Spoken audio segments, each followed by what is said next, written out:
So when it comes to the recovery and the hotel recovery, what stands out from STR's perspective in the reporting? What trends are standing out the most? We had very, very deep insights very early on when on January 24th, which was Chinese New Year, there's always a dip in Chinese travel because people stay home, and then the following 3 days, there's this huge uptick in demand. This year, there was a dip and then nothing. And we're like, whoa, there's something very wrong with that picture. And that was the first, in our data, implication of COVID was on January 25, 26. And then obviously we saw it progress around the world rather rapidly. Taping this on the 21st of July, if you had asked me last week, I would have said, oh, it's pretty good. Unfortunately, I just looked yesterday at the TSA data.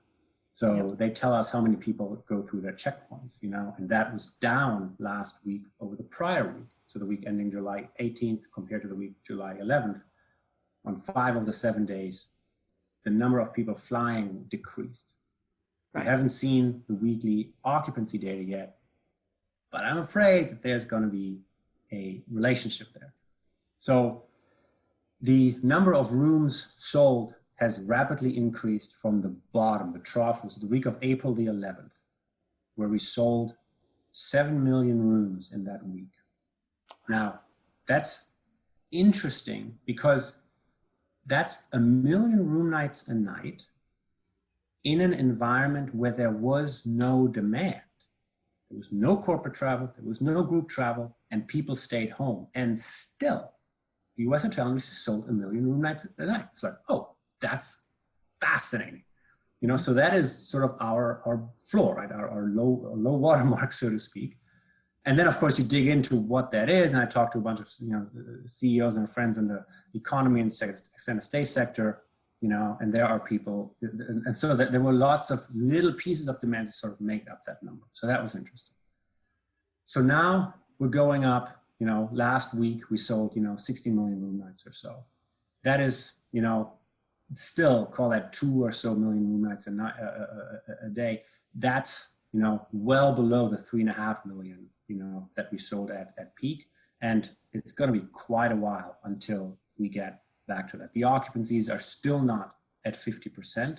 And the reality is that we're reporting occupancies that only look at the open hotels. Okay.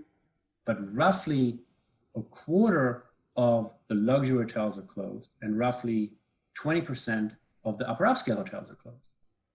So once they'll come back online, that mathematically depresses the occupancy. Right. So unfortunately, what we're saying is, oh, the occupancy isn't 50% yet. And by the way, it probably won't get there for a while. Now on the room rate side, room rates were down in June, let's say like 25% or so, 30%. We don't think that that is an active yield management decision. We don't think that there are yield managers actively saying, oh, let me cut my rate. We think this is just math. It's just group rooms not being there.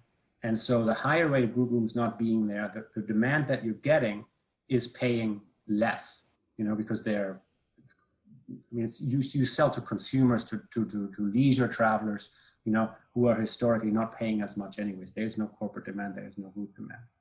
So it's not that we're actively discounting, it's just people come to us through the low rated channels.